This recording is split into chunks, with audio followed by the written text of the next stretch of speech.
now that we are on that chapter. Yeah. All right. So what's on that chapter next? actually? You want to say something about Quant? No, actually, I wanted to pick up on the A rank, because in chapter 41, when they talk about the stolen stuff, that like the stuff that Kun stole from Eduan, like probably the bag and the pulley. They said that the pulley was stolen from it. Probably also the knife, but then in the back we can see like the three of the test teachers, whatever they are. They are talking, like theorizing about, oh, what's inside this vault? Oh, maybe there's some A grade spears and there's some A grade whatever is in there, and then they mention the A grade pocket, and which I find really interesting, because that's not the only time in those chapters we read that the A rank pocket got mentioned. Actually, when Yuri got discussed by Andrassi and Bam, and when they're eating together, then Bam, I believe it was Bam. Yeah, it was Bam. Yeah, he said like, "Oh yeah, no, she was really nice to me. She even gave me an A grade pocket."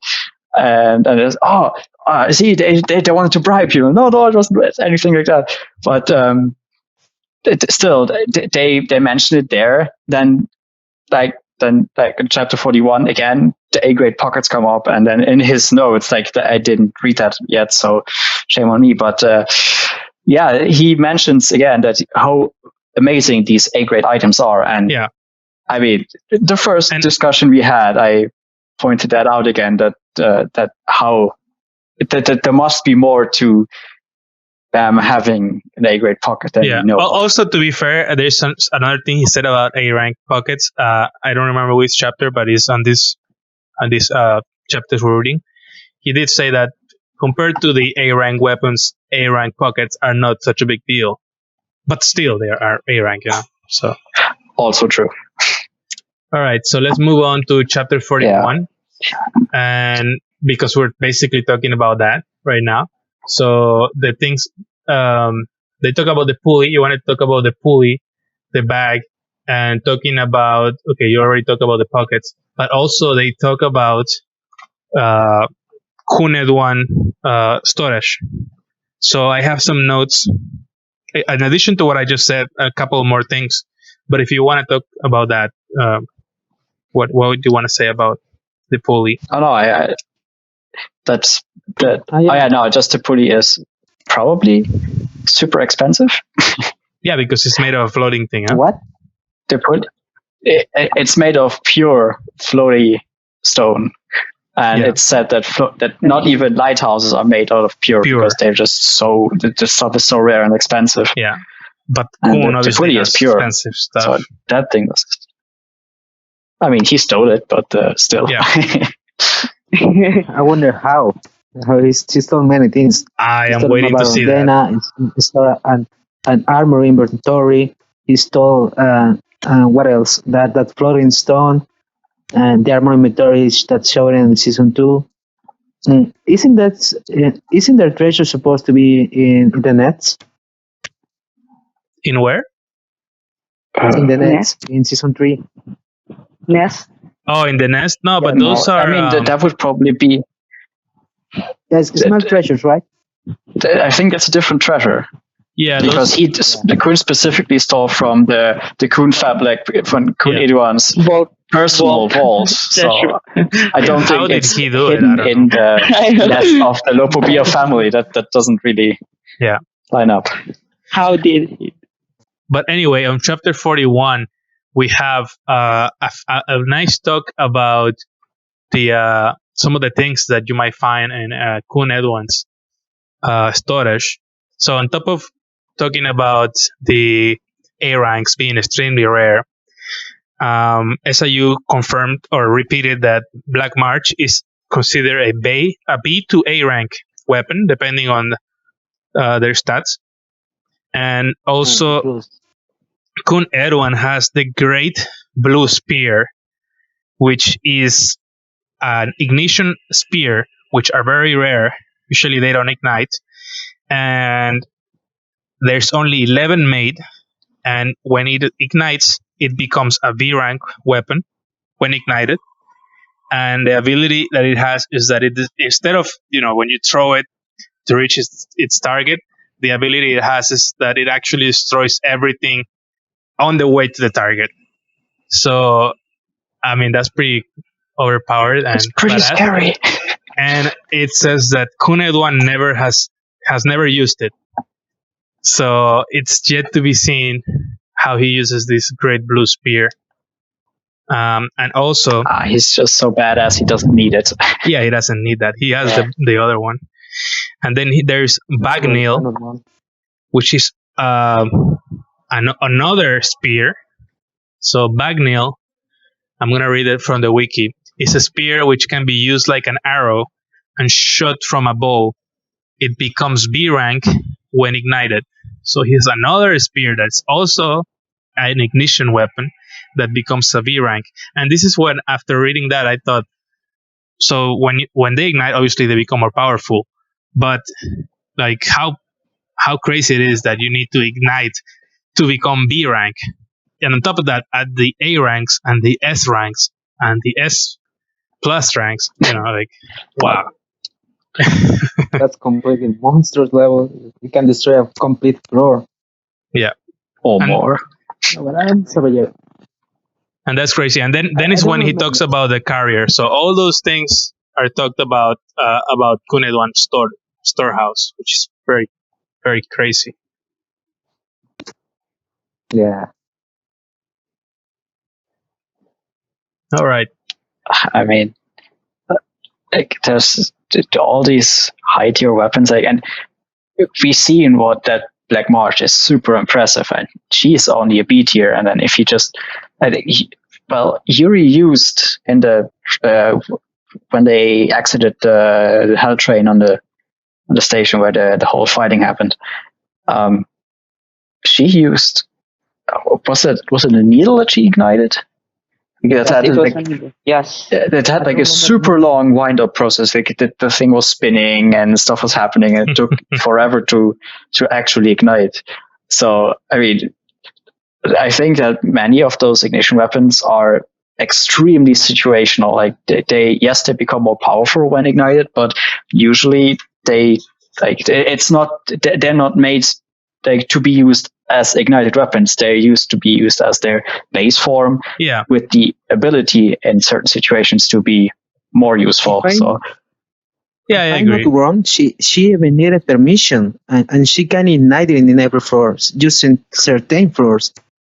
Yeah, probably because they are so powerful that the Guardian of the Floor needs to approve it first, because else they could become pretty nasty.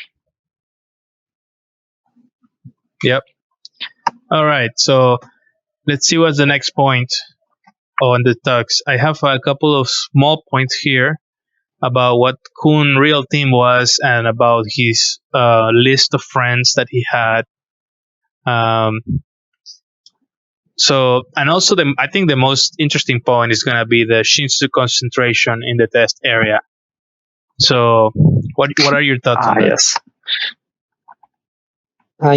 What I wanted to know is, why is it so denser than the other places? Is it because they wanted to test the regular resistance, or is it because it is near something that it is changing that flow of Shinsu?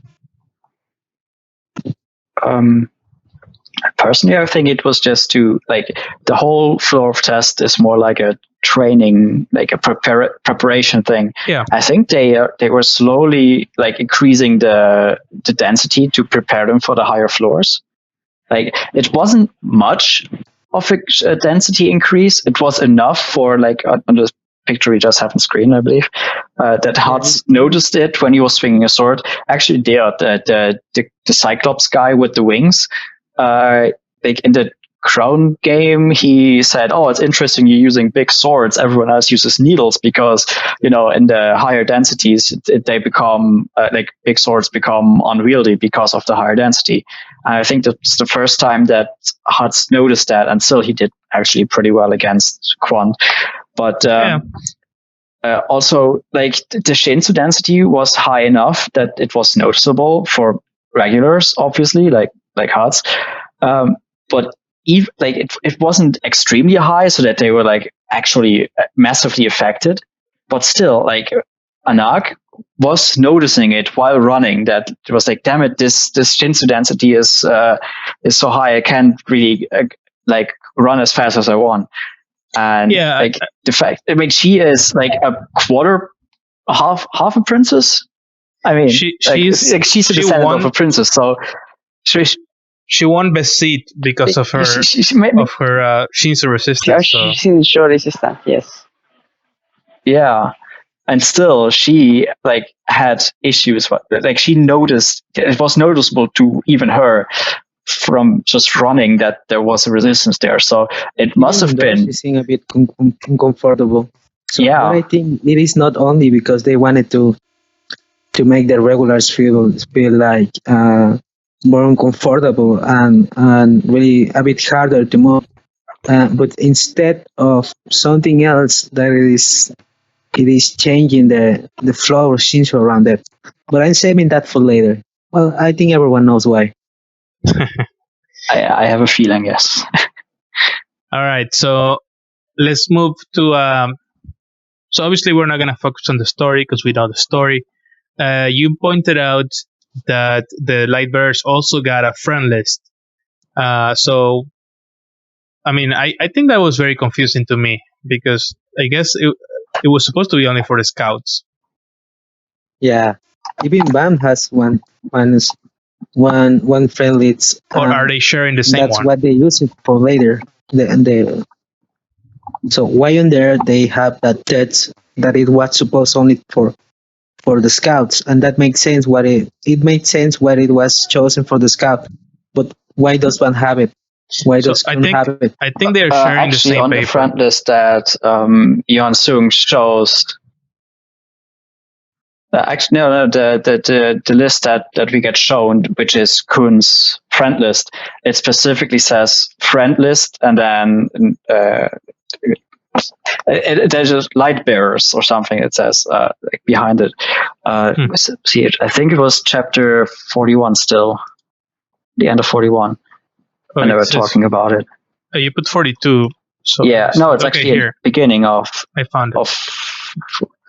Of 42. I mean, yeah, it says on top friend list light bearers. So I assume that it's actually the light bearers at some point also had to make a list. And I mean, this is specifically the light bearer friend list.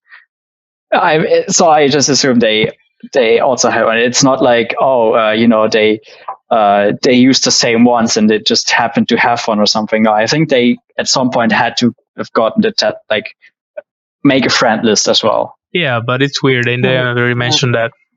Yeah, it is weird, even though both of them. Oh yeah, I agree. That's definitely. Kun and Bam, both of these lists have a purpose that we know after all that it is excused for different motives. But it still is. It is introducing. It is introduced quite. How to say it? In a strange way, because I don't think it was supposed to be like that.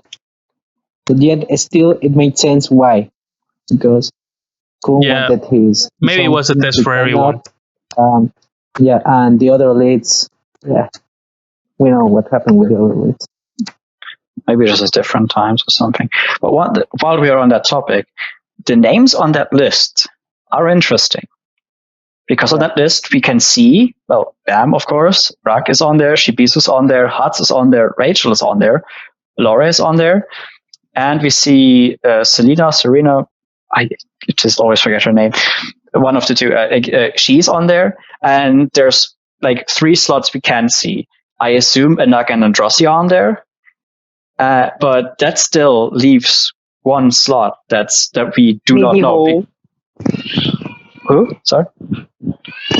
It may be Ho. Oh, right. Ho, yeah. That could be Ho.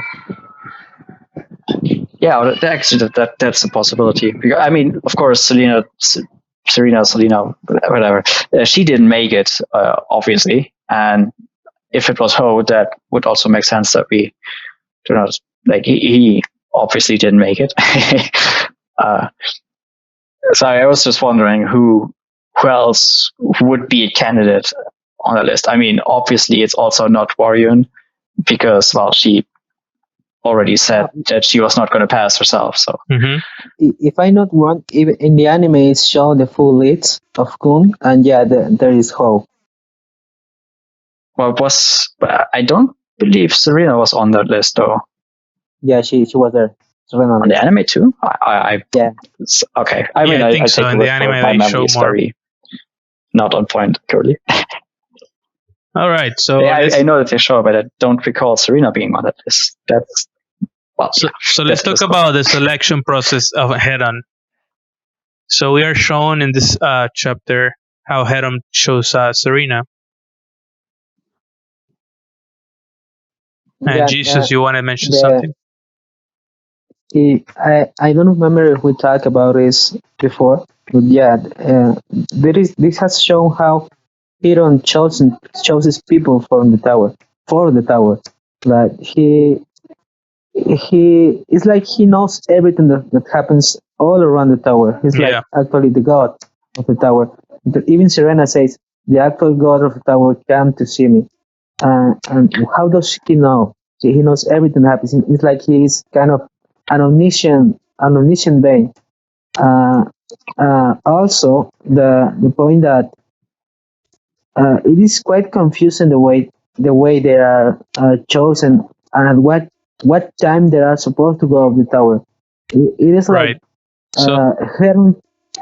Heron gets people to play and to get in a test, but they are supposed to be there because in season 2 we know that Kunran it is chosen to climb the tower, but he didn't started to climb it like Serena, because we know after Serena got the Snapchat from that ranker, she immediately started to climb the tower. Yet Kunran climbed the tower later. It's like they give him an advice note that you're going to climb the tower by the hands of Heron, and he climbs out there. Yeah, well, anyone from the Kun family, I just think there's like have more. Anyone from the Kun family will have noticed because they have a contract. They already have even contracts with the Guardian. But I think the most important thing is that you're basically implying that Heron, just like the other Guardians, like how the Guardian of the second floor has control over the Shinsu and the whole second floor, inner and outer tower. Maybe Heron has access to all the other Guardians, either all the other Guardians report to him, or he actually can feel the Shinsu in every floor. So, each Guardian, they can feel the inner and outer tower. So, let's say in the 10th floor, there is a guy on the outer tower that is really strong and just lost his family. Maybe the Guardian feels that and reports to Heron, and Heron is like, okay, I'm going to pick him up and bring him in the inner tower so he can climb, I think that. I also think there might be multiple ways to get chosen, or so that there isn't just one way like how it works. I think that yes, he might go around like, oh, there's a desperate person that's let's pick him up. Maybe he wants to climb the tower or something. Mm-hmm. But I also think like there's I think I mentioned that last time or something, but I think there might just be like some sort of list where you can be like, okay, you know what, I want to join the tower. I put my name on that list. Maybe I'll get chosen. And I mean, like you said, with, for example, the Kun family, I'm pretty sure that like there's a need, like you say, there's like contracts that's like, okay, every once in a while, one of our family gets to be one of the chosen ones because, we're the Kun family and they definitely our family guys to climb. It is stated that way, that if you are born in one of the 10 great families, you climb the tower. I don't think so. No, so for sure. They have a contract. The great families are literally have, headquarters in and out. They have headquarters in both sides. So let's say if you're born in the inner tower as a member of the Kun family, you can, like, people in the Kun family or other great families, they have access to the middle tower and sometimes to the inner tower, but only for like Yeah. like specific things, like people of high power or people of commerce. Like, think about it. The inner tower is just a small testing area, so they need supplies, they need things. Like, people from the outer tower go to the inner tower, but only with the guardian's permission, and then they have to leave. But to climb, But they are not chosen regulars. exactly, to be chosen and to climb, you need to be approved by Heron. So yeah, you can go in the inner tower. That's not a problem. The problem is going from whatever floor you are to the next one. For that, you need to be chosen by Heron. So I'm pretty sure I read it somewhere that family kids, they get to go up the tower. Like, they probably have a special contract with the Guardians or with Heron. Pretty sure. So every single member of a great family gets not to climb everyone. the tower. I don't. It's not said. It's not they explicitly probably said. all could. I think it's true. I think they all could It's chosen. climb the tower. I don't mean, think they have to. Kun probably has. I mean, they can always just say, million "I don't kids. want want to climb the tower." Could have so many kids. There's not much to, of course. Heron would be like, "You mother, stop having kids, man! You're giving me too much." All of them. So, what's on for today? Who I'm going? Oh, not a Kun again. Another Kun this hour. Anyway, let's Oh, move not to the next. another one. That's 2 today already. Not two today. Two in the last few hours. It's too many kids. Gosh, dang it! Not again. Yeah, But, no, I alright. just think that Give me the next 10 regulars. Where is to the say I don't want to climb? So when they give you the list of regulars, you're like, wait, this list doesn't have Kun. Oh no, we put just one list only for the Kun family. Oh, okay. Another paper just for the Kun. Just a second, it's even longer. A longer paper. All right, so you wanted to talk, and oh my god, I hope this doesn't get out of control. Which family does Endorsi belong to? So what are your thoughts? This is I chapter think 44. It's Hendo family, because it is supposed to be out of the 10 great families. It is supposed to be the one that has less rankers and less powers. And So they adopt. They have less rankers, and they That's the important part. that's right. They adopt, but I think every single family can adopt too, because they are supposed to adopt rankers, and of course they can adopt chills of the outside. So that means if you have less rankers and you have less span of life, and you're supposed to be poor, so it is handled like matter. I mean, have out of to all I the have to agree. families. Oh, no, sorry, you go ahead. I would have to agree, I guess. We can still be proven wrong, but I think it sounds reasonable to think that she's from Hendo Lock. And they are characterized by adopted kids, and only the strongest will become, obviously, a princess. And who knows where they adopted Endorsi from, but the head of the family is known for not having the same contract as every other family head, where they are immortal, basically. He actually needs to feed off his kid's lifespan so that he can gain some more life. So he can live forever, but he needs help. He cannot just live forever like the other heads of the family. I think his sobriquet is the long turtle, or the long. Can somebody remember that from memory? Oh, I remember it, but in Spanish. Let me look I'm it just gonna quickly. So Long life turtle. Oh my god, that was so easy. The long life Yeah. turtle. Which once Rag meets him, I hope he gets the right one. Oh, that's the long life turtle. Yeah. Oh, watch Handolock be actually the same race as Rag. Oh my god. That would be imagine. I mean, I doubt it, but Yeah. I mean, just imagine them meeting and I'd be like, trouble. I'm not a turtle. No, Oh my god! But that means he's already it upset at makes whoever put the sobriquet on him. He'll be super upset with the ranking association. maybe Rock put the sobriquet on him. Oh, I mean, I agree though that that probably it's Handel blood matters family. Just looking at the pictures we get to see from Andros' childhood, there's a lot of people there, and the whole theme is like, okay, you know what, get stronger and pretty much literally in this case consume the other ones.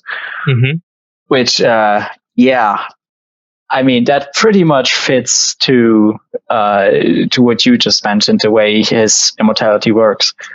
This whole thing is like, and also the fact that he indeed adopts a lot of children. Also, it is said that I don't remember when exactly, or if it even was in the webtoon, or if it was just a post. But it is said that that she, like, Andros, he comes from a known family, but not a very influential one. So I mean, that rules out a lot of the big players. But, yeah. I mean, like already stated just previously, like the family of Handel Blood Matter isn't like, it's like the least influential one of them. So like all the little details add up. But knowing SIU, I wouldn't be surprised if he pulls up like, You're like, wait, a big did I plot twist on not us. tell you guys there's an 11th family? Oh, I might have forgotten. Yeah. Yeah, it's kind of sad that as a non-reader and someone that encourage other people to read Tower of God, it's kind of disappointing how many people think that this is a middle story.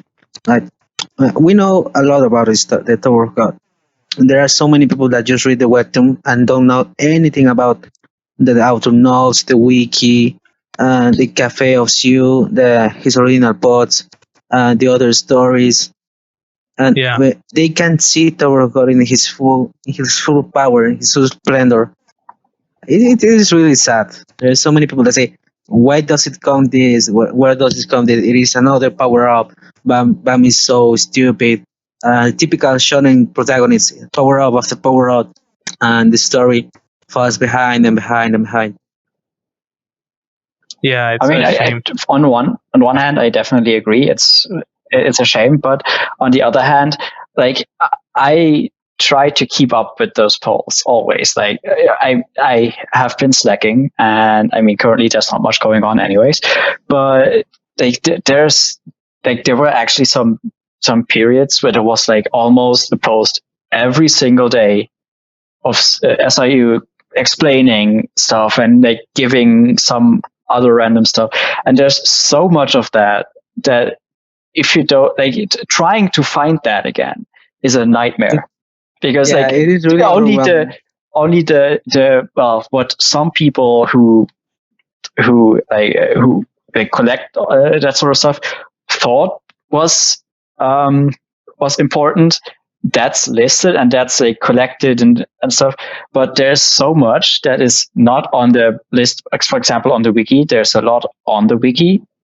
Actually, like, the majority is on there, but there's also just a lot of things that are not on there because, well, like, Siu was ranting on, like, I don't know, another artist or something that happened to, I don't know, someone else, or like there was a guy commenting that on his Twitter that he didn't, like, there was something going on, and then he made like a random comment on, like, no, this is not true what you're spreading. It's more like this and this, and he makes like subtle hints at the story. You.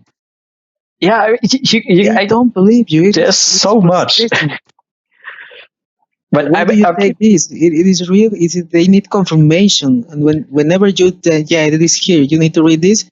They never do. But that actually reminds me of one of the like a specific member of a specific Facebook group who keeps posting about, Adori. Don't say it. But I think everyone knows who in fact, he got that whole thing. He got that from me because I mentioned it on one of his posts before he sprouted that. Like, I was the one who told him about, because I read it on, like, it was a reply from Siu on something. So and like, and I found it very special, and I was like, oh yeah, by the way, did you know this about her? And well, he took up on this, and now everyone knows. But like, I have been trying it also in preparation for all this talk, and I mean, if we won't get there yet, but I tried to find it again, but because it was a reply to something and not a post, not a direct post, it's pretty much impossible to find it again. And there's so many of those like random posts and random comments that are just nowhere listed, and trying to find those it's an absolute nightmare. And I definitely can understand why some people would be hesitant to look up. So, I mean, of course, you can just go to the wiki and mostly everything is there. But for some details, yeah, I can definitely understand why you wouldn't want to go that deep into it. It's a lot of effort. I always get surprised at how much time does SIU have to do this. All of this is a complete work. Many people don't take this seriously or give enough praise to SIU. Then they mostly, it is not let's say at some point, Tower of God has not the best power system, and many people never ever praise this thing, but in the wiki or on other media or sites, there is a lot to look up to. Many people say that Hunter x Hunter has the best power system. Oh God, yet, no. Sorry, I have a strong opinion on that one. Oh, really? Yeah. Let's talk about it. That's it's a great one. But many people say that that's perfect. That there is nothing that can beat it. And other people say no, Hunter x Hunter has the best story or the best world building. And I actually think that when you're a Tower of God reader and read all of this information, I actually think Hunter x Hunter does really, really fall behind it. Because here's the thing, though.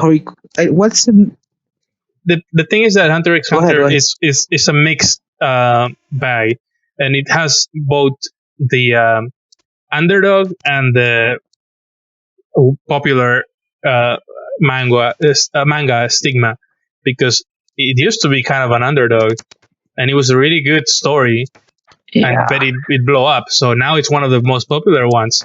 And there's always going to be a fight between the people who love the most popular shonen, and they're going to put they're going to put, damn it. Many people say that Tower of God is just a copy of Yorkshire. I have not. Shut up.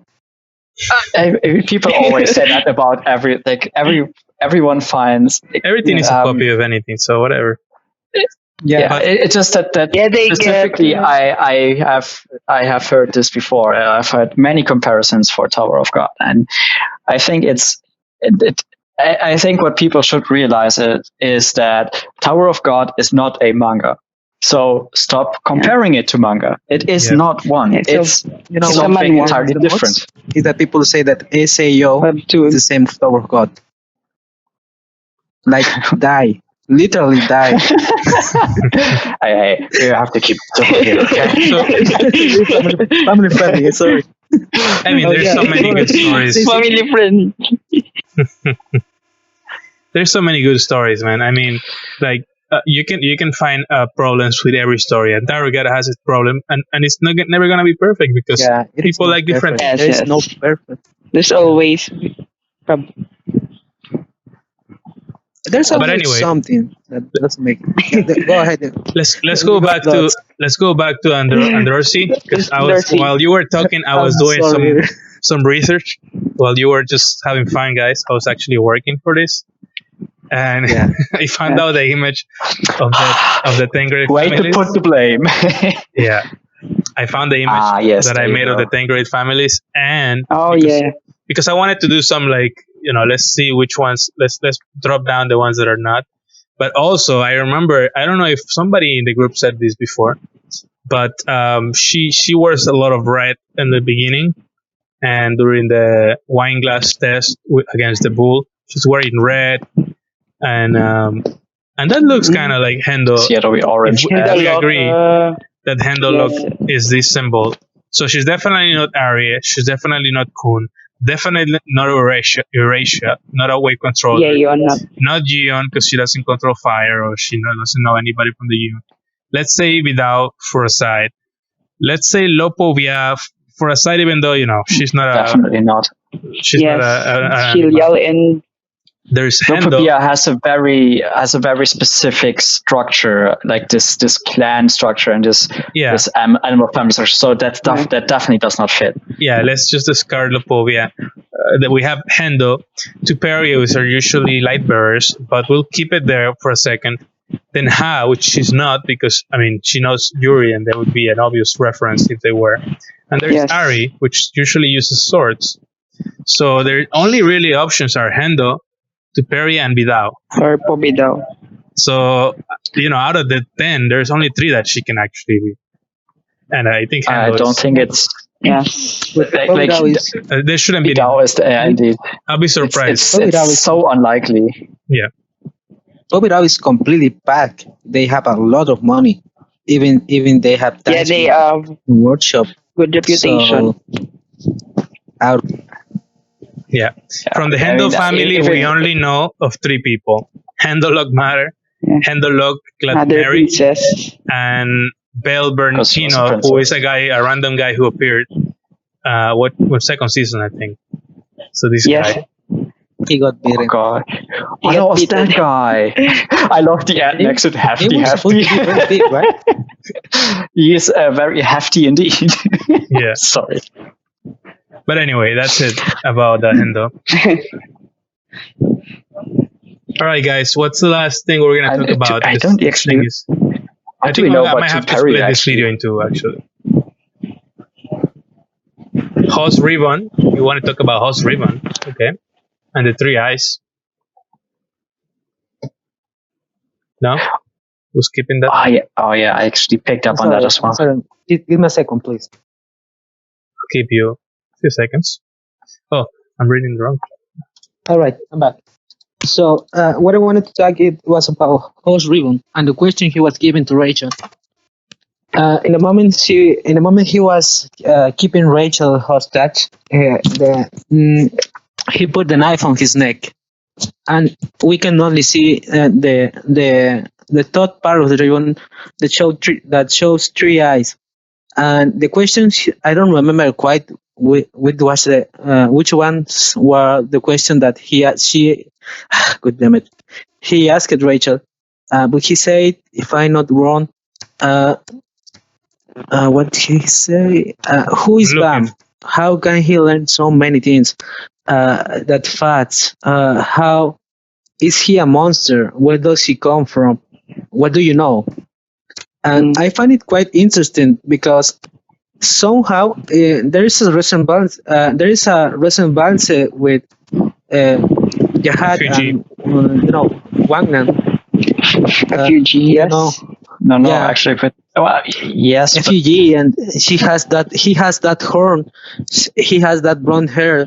He has those 3 eyes in his. So let me interrupt you. You think Ho is gonna be a plot twist at the end of the story, and he's gonna come back? No, of course not. No, he's not gonna come back. I think it's his origin story. Like of an analogy of Jahad wanted to know what is this kid? Why does he have that? He's worried about him. He found Bam dangerous, which the Jahad does the same. He finds him dangerous. He wants to get rid of him. How to put it? Here, let me say something. Found it. Yeah. Many readers believe I have made a perfect setting for Tarot God, but I'm actually making them quite shallower than you think. I think you're reading too much, but it is very cool because you know what? I never put that two and two together. I thought about the horn for sure. I thought about the horn. Like it definitely looks like a similar thing that Sahar and I mean Wang Nan has. But what I didn't put together, he's a son of Jihad. Is of course, the symbol. It's not only that. It's not only the horn. There is that like kind the ribbon. Sorry, yeah, I'm getting excited. But the ribbon looks like FUG, man. Yes, it looks like FUG. Well, if you like, there's another shot of Ho where you just see Ho like standing like all on his own, and what I noticed was that like if you look at it in a way, it's kind of reminded me of the symbol that we saw in the cave, like the Zahar symbol with the 3 eyes on top, and then the cross shape below. Actually, that's the one. Where you see like you don't see the eyes in this one specifically, but you can see the cross shape on his chest, and it's the same reddish color. Mm-hmm. And well, he doesn't have 3 eyes in this picture, but we can see the eyes above the cross, and then the horn, which I mean we can see it in like with Zahar and with Wang Nan. So there is something is going on there. I don't know how much I should read into this. Also, the backstory of Ho is very interesting if you look at it that way. If there's some correlation to either Zahar or his powers and Wang Nan and Ho and his backstory, if there's something there, that could be big. I think somebody's gonna write a book about this someday. Oh, here it is. Don't tempt me. Whichever reviews. Yes. That's FUG, bro. That's it. It's a. I mean, I'm not saying that the symbols on it don't look FUG. It's like a meta representation of just saying that FUG and Zahar wants. They both want to kill Rachel.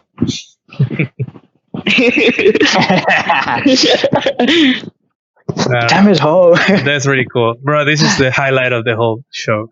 It's always Zahar and FUG. You know, maybe he came from the future. Actually, to be honest, like Ho's backstory comes up in the chapters that we read. To be perfectly honest, I mostly skimmed over them because I was like, I kind of know what's in there. I read this a couple of times, and it's like not something I think we should discuss. But then while I was at the end and I saw this and I looked up Jesus' notes and he mentioned it. And I was like, there might actually be something to this. And I mean, I will, if I find the time and actually remember, put some more work into that. But I mean, I still haven't done the extra work from last time. So I just added to the list, and someday you will see some big note from me. You know, I just gave a few quick thoughts, like I did on the questions that Fahim had. just some quick thoughts. As a character, I really found the backstory and the way he acts and what Ho means to the overall story in the season 1. I find it really, really interesting. That is why I put this point, because I'm really, really concerned of what is going through the mind of Ho in this moment, and why does he act like this. So I find it really, really interesting. He said this. But why and how can he be so blind, and the fact that he's used as a stepping stone, like we know later on that everyone in this tower. Not everyone is destined to claim the tower. There are people that I think that Heron choose not to climb the tower, but to serve just only as that, as stepping stone to someone else. Yes, and that's how it works for me. Right, that's an efficient way to deal with problem makers in the tower, like in the outer tower. Just make them climb the tower, and I mean, if they die, then good riddance, I'm not saying not implying anything, but look at Serena and her gang of thieves. They were just keeping on robbing people, and I mean, yeah, Helen could have just let her die, but because there was a ranker who was killing them anyways. But still, like, she was a criminal in a sense, and well, her punishment in a way was, here you go, climb the tower. Well, I don't think of it like that. She didn't make it, and she survived, but still, But I don't think of it like that. I think that Heron doesn't care what you do. If his morals are very different, they're like more divine. I mean, in a way, like the morals are more so much on top of what we think of moral, that he doesn't care if you're a thief. He's thinking about the well-being of the tower, not like the well-being of the people. I think he thinks like that. Yeah, sure, but the well-being of the tower includes the outer tower. No, not the people in it. He doesn't care.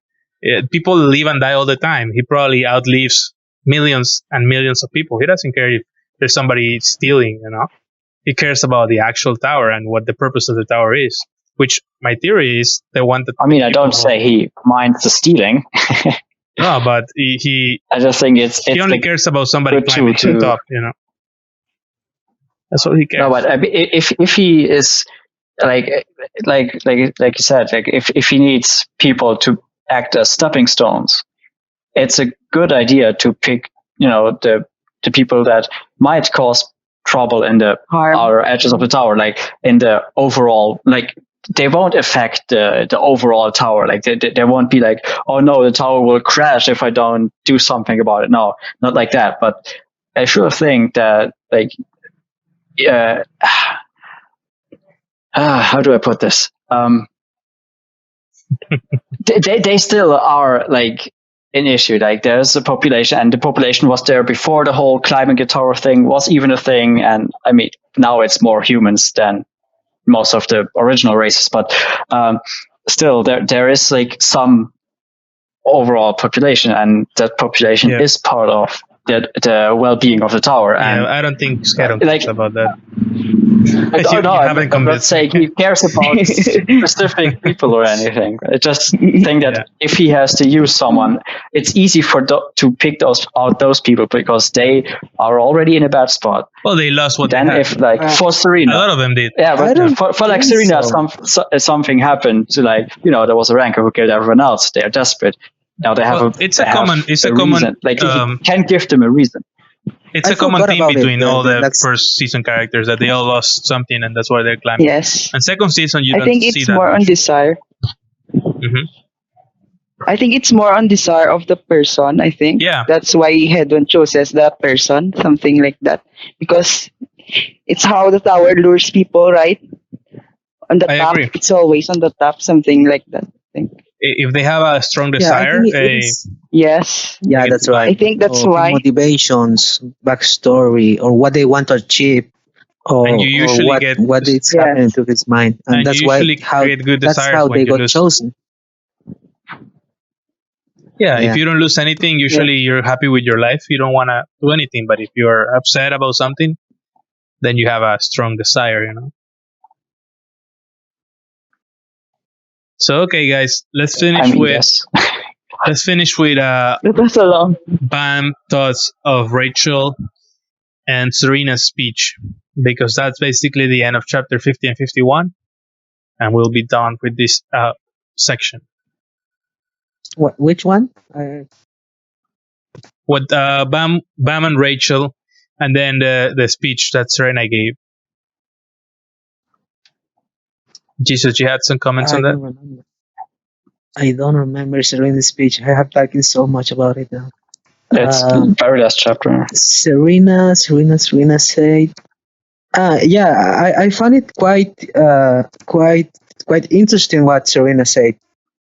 And we just talk about it. Yeah, like in the vision of Serena when she was chosen by Heron, she felt like, what is the tower? So what is my purpose? climb at the cost of the life of the people and use them as stepping stones.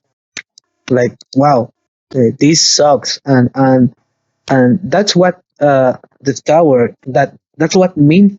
Nah, that's what climbing the tower means. Like, Yeah, and there you are have people to that be. are supposed to climb, and you are supposed, and people that are just to be served as stepping stone, or like your only purpose in life is, yeah, you help it on only to, like, it was like god, the gods or hero decided, yeah, you're going to get here, you are supposed, I will give you this is what you want to be at the top, you want to be powerful, you want to get whatever you want, but in the end It you have doesn't your even limits. matter. Yeah, it doesn't even matter. Yeah, I found it very interesting that Serena was, she lost everything, and then she was never really, she never got a chance to prove herself because she failed. And but she said this part that says, I always made excuses saying the world wasn't fair. I never risked my life, and I always regret it after I lost something. And in this case, she also did the same thing. Like, she thinks it's unfair, and she didn't risk much, honestly, and then she didn't pass. So, I mean, her story was more sad than you think, because she never, unless she can make a comeback Never sometime. get to get anything. I would like that, to be perfectly honest. You She think was a it's very human character. Yeah, Yeah, like Serena. yeah. It's a shame she And never. I think actually for her, she she lost her desire. Like, her desire was revenge and everything, and then and she basically she was still dealing with the trouble of losing all her friends, and now she made new friends. And this time she didn't want, like, she lost the desire for revenge because she got something new to care about. And well, at this time she didn't want to take a risk to lose it again, so she decided to quit before she lost it forcefully. I think that's kind of what was going on inside of her. I mean, she'd failed the test, obviously, but I think that was part of her decision making. Yeah, she definitely, lost her purpose. So maybe that's also another philosophical thing that That's how he the tower works. included here. Like, many people like went to the tower to get something, and will climb it, you lost it, and in the end, you are supposed to be, when you become a ranker, you're supposed to get something, but it is not the same thing that you wanted in the start. Mm-hmm. It's like you lost your the thing that defined you, the thing that made you come into the tower. And as far as I know, every single character until Tower of God in the third season has changed his motives, and it is really interesting how the tower works. And I think that's one of the biggest peaks of Tower of God. Yeah, and I think that's really cool that they actually kind of made the whole season one, or at least many of the characters, that their development was all around their desire. So Serena, she lost the desire to climb, and she didn't pass. Ho, he couldn't kill Rachel because he didn't have enough desire. He, at the same time, he was jealous, and he also realized that he was just not capable of doing it. So he also lost his desire, and he was trying to stop Bam by killing what was Bam's desire, which was Rachel to climb. So it was all about desire. This section of the test, and it was very cool that they actually, basically, without trying, they made it all about that, your desire to climb. For many shonen animes or mangas, and even mangas, that many times there is stated that they at the start, the protagonists or even the main the main characters want something and their desires never change. Never change. Yeah. It's always linear Until the in end. that aspect. Yeah. And it's never changed. And what I like of Toru Horata is like it's kind of like real. Like when you're young, I want to be something. I want to achieve that, but then you stop in this wall, and this wall that is life or other people, and say, yeah, you can't. Like no. Mm-hmm. And in other animes, it's like, yeah, by any chance, yeah, you can. You will never. You will always get what you want. And in Tower of God, it's different. Like, or sometimes they never get it. They keep chasing after it. After that, but in the like end, One Piece. they never reach it. Yeah, like One Piece. And I mean, not only One Piece. I mean, everything. I mean, let's talk. We've talked about Dragon Ball a lot. What Goku's always chasing for a stronger opponent, and he's always getting extremely powerful, and he's always running into stronger opponents. But then he gets extremely powerful. So what's his end goal? He's already fighting gods. What's the next? Universes? He's gonna fight universes, or? I mean, he's already on a universal scale currently with King of the Universe. But I mean, there's only so much ridiculous. Like, so many more bigger fish you can. It has come to a point that there is no motive. There is no sense. Exactly. There is what's the average? But for example, this is one thing that I think Hunter x Hunter does really well. Okay, the main character wants to find his father. He finds him, but then they still keep their own paths. But the main character is not always the main point. So in the last arc, Gon, the main character, is not even a character there. Doesn't even appear at all. And it's similar to Tower of God in that sense, where you sometimes don't see Bam. Obviously, Bam has been the main focus, but for a little while, he was Wangnam. Wangnam was the main character. Bam was just a secondary character. So it's cool in that sense that they get to, like you said, it's more real. Like different viewpoints. Like a story, like a real story would be that people change. People are, sometimes Bam is put on the side. That's reality. That's how Rachel, even Rachel. Well, she's a protagonist too, but there's so much about Rachel we don't know yet. SIU, when she makes an appearance, she's really important, and she makes many people and many things change. Yeah, I think Rachel was the protagonist in season 1. I think that quote has been taken a little bit out of context, because on season 1 a lot of people thought that she's just the antagonist or something, but SIU was trying to tell people, look, she's the protagonist. You'll find out at the end, and then you'll find out why she's the protagonist. But I mean, objectively, she's not really the protagonist of season 2 and 3. She's just more like antagonist. She is an antagonistic side character. Yeah. Whenever she comes, damn it. But I mean, the overall story. This is what I would say. On season 1, she was a protagonist, and she's also the protagonist of the overall story. But season 2 and 3 is definitely not Rachel's. She's not the protagonist. She's just one side character. And the same as Bam. I mean, the whole story is about Bam, but during season 2, at the beginning, it's more about Wangnam, not about Bam. It's more about kind of like, not even about Wangnam acting, actually. It's more about learning the story of the other side, because we're learning about the workshop, we're learning about Sahar, we're learning about Arlene without knowing who Arlene is. Yeah. Later on, no, I actually think that after the workshop battle, we focus way more on Bam.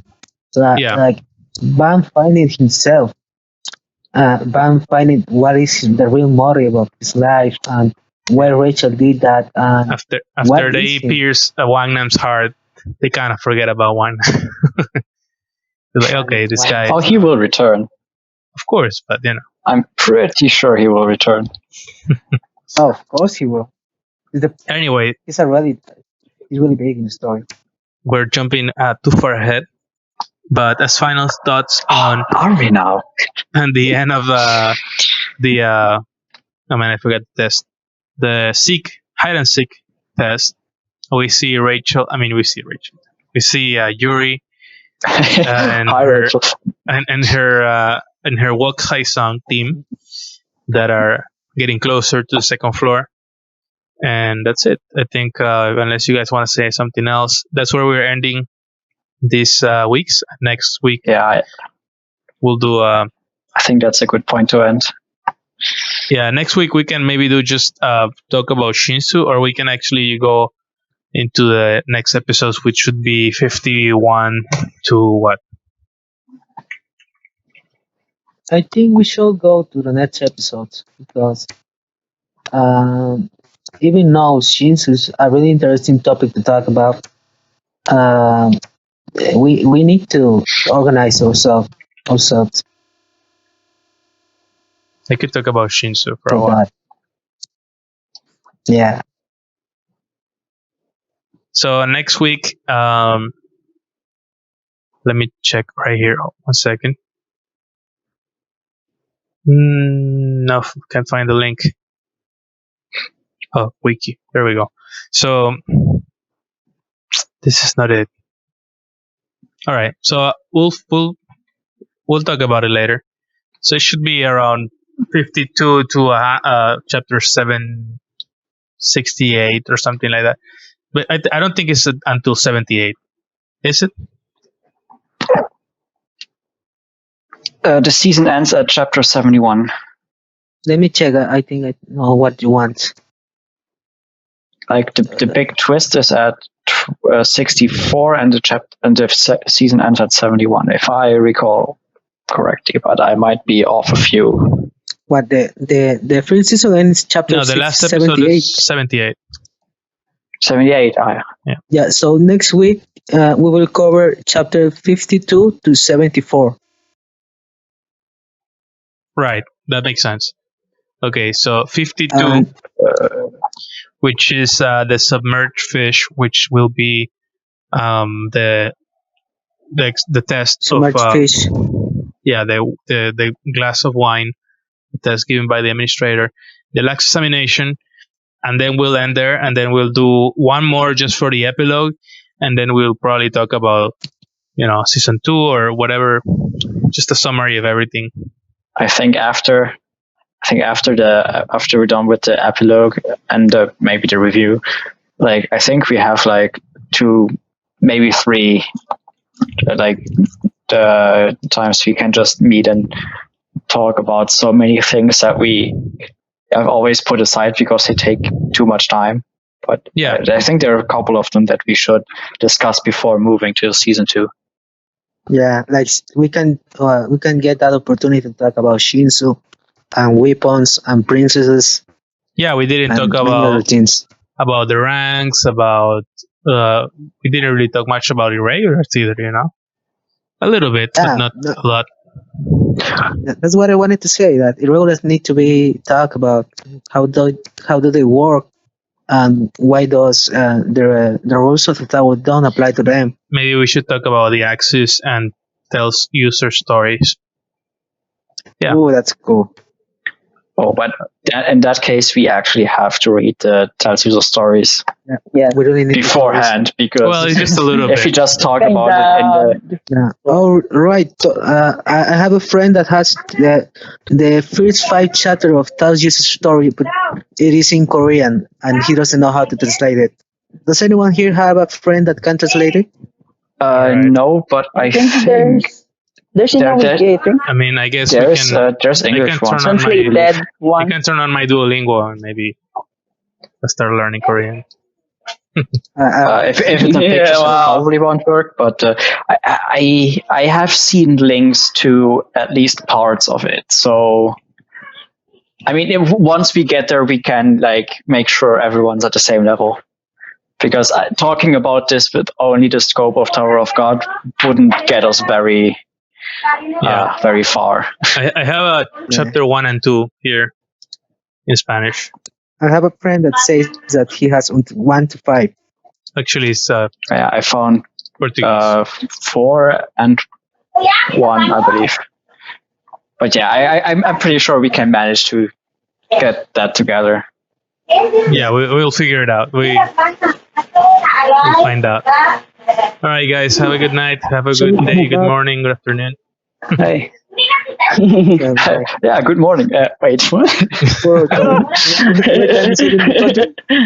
Oh, it's already light here.